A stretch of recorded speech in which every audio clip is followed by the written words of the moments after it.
Hi friends, share বাজার রহস্য চ্যানেলে আপনাদের স্বাগত। আশা করি আপনারা ভালো আছেন এবং সুস্থ আছেন। ফ্রেন্ডস, কালকে আমাদের মার্কেট ক্লোজ হয়ে যাওয়ার পরে আমেরিকান মার্কেট প্রায় 2% পড়েছে, ডাউ জোন্স, এবং নাসডাক প্রায় 1.29% পড়েছে। ঠিক আছে, এখন আমরা নিফটির যেভাবে অবজার্ভ মানে নিফটিতে যেভাবে জিনিসটা দেখছি, এখন সকলের মনে প্রশ্ন যে এই যুদ্ধ, ছি, এই যুদ্ধ কিন্তু এত সহজে থামবে না। কারণ হচ্ছে এই যুদ্ধের পেছনে অনেক বড় বড় কারণ আছে। ইসরায়েলের পক্ষ থেকে বলা হচ্ছে ইরান যদি ইরান অলরেডি 60% নিউক্লিয়ার ইয়ে বানিয়ে ফেলেছে, বোম। আর ধরো 2 মাস 3 মাসের মধ্যে তারা যদি মানে পুরো বানিয়ে ফেলে, প্রায় 9টা বানাচ্ছে।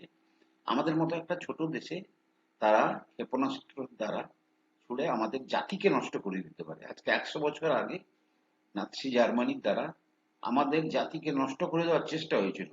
সুতরাং এটা আমাদের কাছে জাতি রক্ষার লড়াই। ইসরায়েল চাইছে বর্তমান যে ইরানের যে রেজিমটা চলছে, খামেনি, তার যে এটা চলছে প্রায় 50 ইয়ার্স ধরে, সেখানে ডিক্টেটরশিপ চলছে। সেখানেও অনেকে আছে যারা এই ধরনের শাসন তারা চায় না। বেসিক্যালি ইরানিয়ান পিপুল আর গুড পিপুল বলে সবাই বলে। তো সেখানেও কিন্তু ওই ধর্মান্ধ মৌলবাদের বিপক্ষে লোকজন আছে। সুতরাং ইয়ে চাইছে, কি বলে, ইসরায়েল চাইছে যাতে তারা নিউক্লিয়ার ডিল সই করুক, যেটা আমেরিকা বলছে যে নিউক্লিয়ার তারা তৈরি করবে না। তৃতীয়ত আরো একটা জিনিস চাইছে যে যাতে এই যে বর্তমান গভর্নমেন্ট, এটা যাতে পরিবর্তন হয়। তো তাহলে এত সহজে কিন্তু কেউ কাউকে ছেড়ে দেবে না। ইরান, ইসরায়েল যে তার মিশনটা লঞ্চ করেছে, তার নাম দিয়েছে রাইজিং লায়ন। আর উম, ইরান নাম দিয়েছে ট্রু প্রমিস 3। আপনারা জানেন গত পরশুদিন শুক্রবার ইসরায়েল যখন 200 এয়ারক্রাফট মানে ইয়ে করেছে, দিয়ে তাদের হামলা করেছে। তারপরে গতকাল রাতে, গত পরশুদিন ইসরায়েল করেছে। গতকাল ইরান প্রায় 200 খানা ব্যালিস্টিক মিসাইল 65 মিনিটের মধ্যে কিন্তু ইসরায়েলের উপর হামলা করেছে। হয়তো তার ম্যাক্সিমামটাই আয়রন ডোম দ্বারা ইয়ে হয়েছে, কিন্তু বহু ক্ষয়ক্ষতি হয়েছে। তো তাহলে মূল পারপাস সলভ হওয়াটা নিয়ে কিন্তু এখন কতটা সময় লাগবে।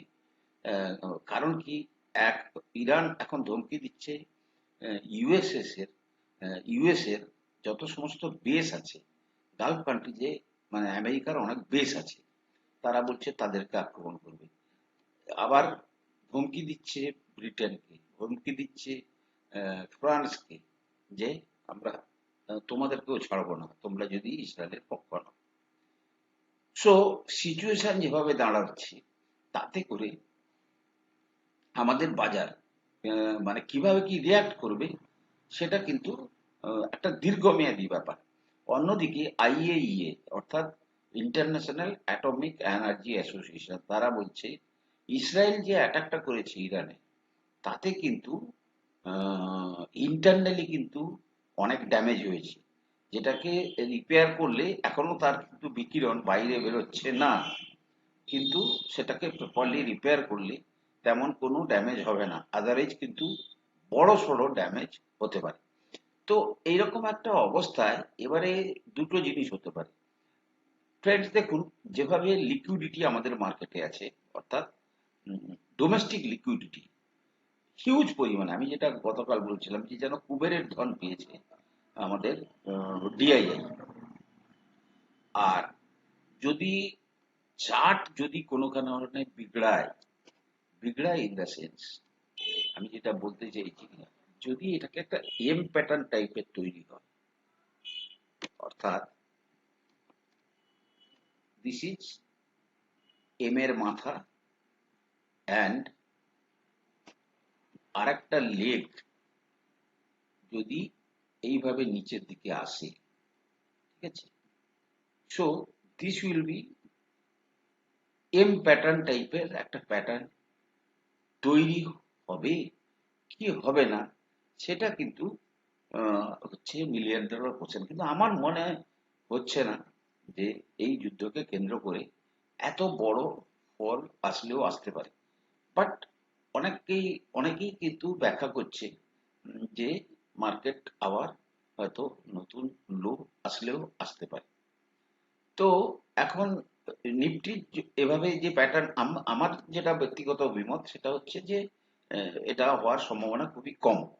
সুতরাং এটাকে মাথায় রেখে কিন্তু আপনাদের এগোতে হবে, এবং এইরকম একটা অবস্থাতে আমাদের কি স্ট্র্যাটেজি নেওয়া উচিত সেটাও কিন্তু আমরা আম, আজকের ভিডিওতে কিছুটা চর্চা করার চেষ্টা করব। তার আগে আমরা অন্যান্য নিউজগুলো একটু কমপ্লিট করি।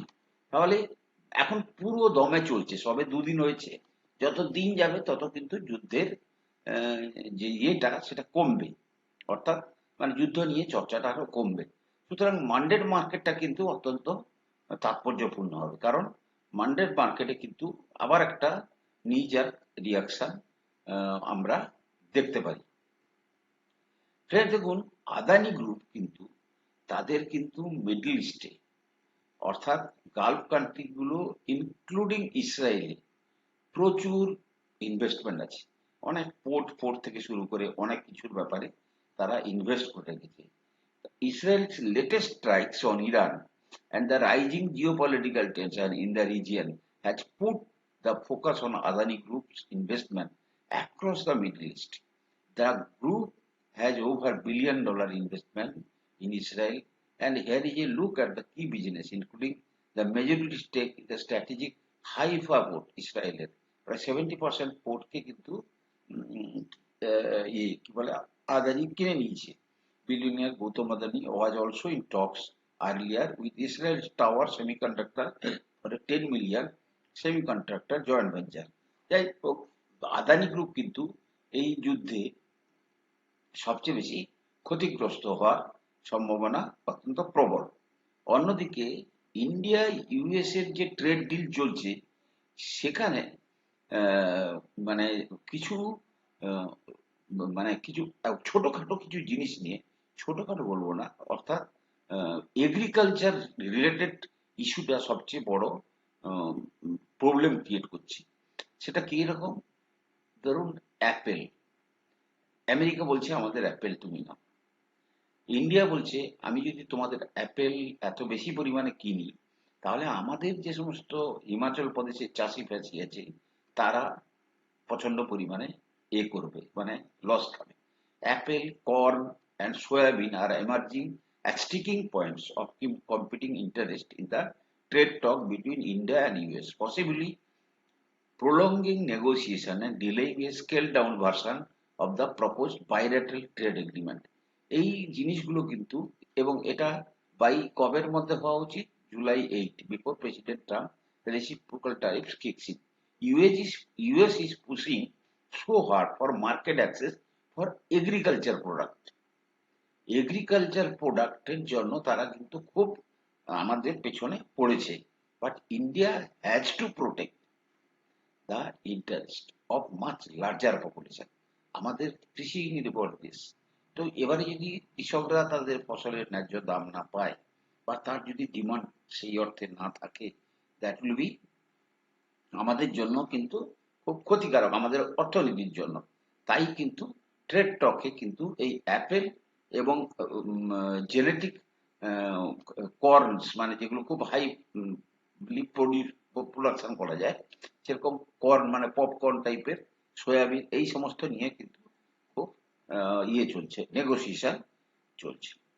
ফ্রেন্ডস, বিএসএনএল 4G, এখনো পর্যন্ত তারা 4Gতেই আছে, এবং সেই 4G সার্ভিসটাকে সারা দেশ জুড়ে আরো ভালো পরিমাণে দেওয়ার জন্য তারা প্রায় 1 লক্ষ টাওয়ার নতুন করে বসানোর প্ল্যান করছে। State run telecom operator Bharat সঞ্চার নিগম limited is preparing to deploy another 1 lakh 4G towers across India, following the successful rollout of its first 1 lakh tower earlier this month. The initiative is aimed at strengthening the company's network infrastructure as it looks to play a more competitive role in the domestic telecom market. বিশেষ করে Airtel এবং জিওকে খুব করার জন্য, মানে তাদের সঙ্গে compete করার জন্য এটা কিন্তু তাদের চেষ্টা চলছে। ফ্রেন্ডস, আজকে বলছে আমাদের union minister of petroleum and gas mister Hardeep Singh Puri. তিনি বলছেন যে পেট্রোল প্রাইস কিন্তু অলরেডি প্রায় 14-15% শুট করে গেছে, 74-75 কাছাকাছি চলছে, কিন্তু that is the international price. এবং আমরা কিন্তু আমাদের গভর্নমেন্ট কিন্তু দীর্ঘদিন ধরে লো মানে ক্রুড, যেটা ক্রুড, সেটার কিন্তু অ্যাডভান্টেজ নিচ্ছে। কারণ কি, ক্রুড ক্রুডের প্রাইস নিচে নামলেও আমরা কিন্তু পেট্রোল প্রাইস কিন্তু কমাইনি, অর্থাৎ কাস্টমারকে সেই বেনিফিটটা দিইনি। সুতরাং এখন বাড়লেও এত সহজে কিন্তু ক্রুড প্রাইস বাড়বে না। তাছাড়া উনি যেটা বলছেন যে আমাদের কাছে সাফিসিয়েন্ট রিজার্ভ আছে, অতএব এই গ্যাস এবং পেট্রোল কেন্দ্র করে আমাদের বর্তমানে চিন্তা করার কোনো কারণ নেই। কারণ কি, আমাদের কাছে energy supply for the coming month and continues to navigate global energy volatility through a well calibrated strategy. আমরা রাশিয়া ফাশিয়া থেকে নিচ্ছি, সুতরাং এই মুহূর্তে আমাদের চিন্তা করার কোনো কারণ নেই। ফ্রেন্ডস, অ্যাঞ্জেল ওয়ানে যে সমস্ত বড় বড় অ্যানালিস্ট আছে তাদের বক্তব্য যে Reserve Bank of India time being হয়তো একটু পজ নেবে, কিন্তু আবার রেট কাট করবে। Reserve Bank of India is likely to resume interest rate cut after a temporary pause as more liquidity may be required in the second half of the 25-26, means October, November, December, January, February, March, এই particular পিরিয়ডে আরো মার্কেটে টাকা লাগবে, according to report by angel one business টুডেকে বলেছে। This follows a downward revision in the RBI inflation forecast to 3.7% from FY26, with headline consumer price inflation 2.82%, lowest in over 6 years. যেহেতু inflation এত লোতে আছে, তাই আরবিআই আরেকবার কি করবে, রেট কাট করবে। এমনিতে 1% হয়েছে, মার্কেট এক্সপেক্ট করছে 1.25 পর্যন্ত, মিনস আরেকটা 1.25% রেট কাট মার্কেট এক্সপেক্ট করছে। এইচসিএল সঙ্গে ভলভো একটা বড় ডিল হয়েছে। HCL Tech share will be in focus after Swedish car maker Volvo car selected the Indian IT major as one of its strategic suppliers for engineering services. The deal expands their existing collaboration in digital and product lifecycle management to include the delivery of end-to-end engineering solution at scale. সুতরাং একটা খুব বড় deal ভলভোর সঙ্গে হয়েছে, যেটাতে এশিয়াল share holder বা এশিয়াল share কিন্তু benefited হবে। ফ্রেন্ডস, ইন্ডিয়া এবং চায়নার মধ্যে রেয়ার আর্থ ম্যাটেরিয়াল নিয়ে একটা কথা হওয়ার একটা বাতাবরণ তৈরি হয়েছে। In a move that could is stress on global industrial supply chain, India and China on Thursday indicated willingness to initiate dialogue aimed at restoring trade in rare earth magnets, crucial input across sectors like automobiles and semiconductor. This potential thaw follows months of disrupted supply. Beijing imposed export control on key rare earth elements. সুতরাং এই জিনিসটা যদি শুরু হয়ে যায়, আমাদের যেটা বিভিন্ন অটো কোম্পানিগুলো যেভাবে খুব কান্নাকাটি শুরু করেছে তাদের জুলাই থেকে প্রোডাকশন কাট করার ব্যাপার, তাহলে কিন্তু সেক্ষেত্রে অনেকটা সুরাহ আসতে পারে। ফ্রেন্ডস, এবারে আমরা চর্চা করব what will be hour strategy যদি আজকে নিফটি যদি এই ধরনের একটা ফল করে। আমি এখনো বলছি friends, this is only for education purpose. আমি কিন্তু আমার 70% ধারণা এই ধরনের একটা ফল আসবে না, ঠিক আছে? বাট যদি আসে, this fall my planning will be যে আমি কিন্তু ইন্ডেক্সের উপরে কিন্তু ওয়েটেজ তৈরি করব। মিনস মেইন অবজেক্টিভটা কি হবে, ইন্ডিয়া বিস, অর্থাৎ নিফটি বিসকে নিয়ে আমি কিন্তু নিপন ইন্ডিয়া নিফটি 20 বলে একটা প্রোডাক্ট আছে দেখবেন, তারা কিন্তু ইন্ডেক্সের সঙ্গে সঙ্গে ঘোরাঘুরি করে। এবারে অবজেক্টিভটা কি, নিফটি 20, BEES, নিফটি 20 অর্থাৎ নিফটি 50 কোম্পানির যে ইন্ডেক্সের এটা সেটা আমি কিনবো। এবারে মূল অবজেক্টিভটা কি, ধরুন আমি প্ল্যান করছি যে দিস ইজ এ ডিপ, এবং আগামী 10 বছরের মধ্যে নিফটি কিন্তু 1 লাখের দোরগোড়ায় যেতে পারে আগামী 10 বছরের মধ্যে। সো আগামী 10 বছরে এই 23,000, 24,000, 22,000, 21,000, 20,000 যেখান থেকেই যাক, কিন্তু প্রায় 4 গুণ মতো রিটার্ন দিতে পারে। তো এক্ষেত্রে যে রিস্ক পোটেনশিয়ালটা হবে, অর্থাৎ এটা তো কোনো মানে এটা তো কোনো বড় শেয়ার নয় যেটা 50-60% ক্র্যাশ করে যাবে। আর যখনই কোনো বড় ক্র্যাশ করে তার 2-3 মাসের মধ্যে কিন্তু সে আবার উঠে যায়। তাই আমি কিন্তু যদি তেমন কোনো ভাবে দেখি ব্রেকডাউন হচ্ছে, তাহলে কিন্তু আমি টাইম টু টাইম মানে নিফটির পরিমাণে কিন্তু ওই নিফটি 20 কে কিন্তু পজিশন করব বলে ভেবে রেখেছি। কারণ কি, শেয়ারের কোন শেয়ারে কিভাবে কি অ্যাক্টিভিটি আসবে, ট্যারিফ রিলেটেড ইস্যু কিভাবে প্লে আউট হবে, সবকিছুর উপর ভিত্তি করে নিফটি 20টাকে স্টাডি করুন। নিফটি 20 কিন্তু আপনাদেরকে অনেক বেশি রিস্কটাকে কমাবে। ঠিক আছে, এটাকেও কিন্তু আপনারা স্টাডি করতে পারেন। তো ফ্রেন্ডস, আমি কোনো সেবি রেজিস্টার্ড অ্যানালিস্ট নই। কোনো শেয়ারে কেনা বা বিক্রির আগে আপনারা আপনাদের ফাইন্যান্সিয়াল অ্যাডভাইজারের উপর পরামর্শ নেবেন।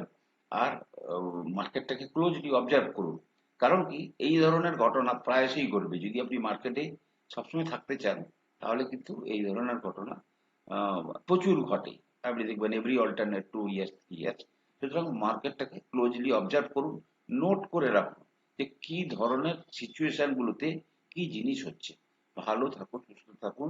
ভিডিওগুলো ভালো লাগলে লাইক করুন, সাবস্ক্রাইব করুন, কমেন্ট করুন। কথা হবে পরের এপিসোডে।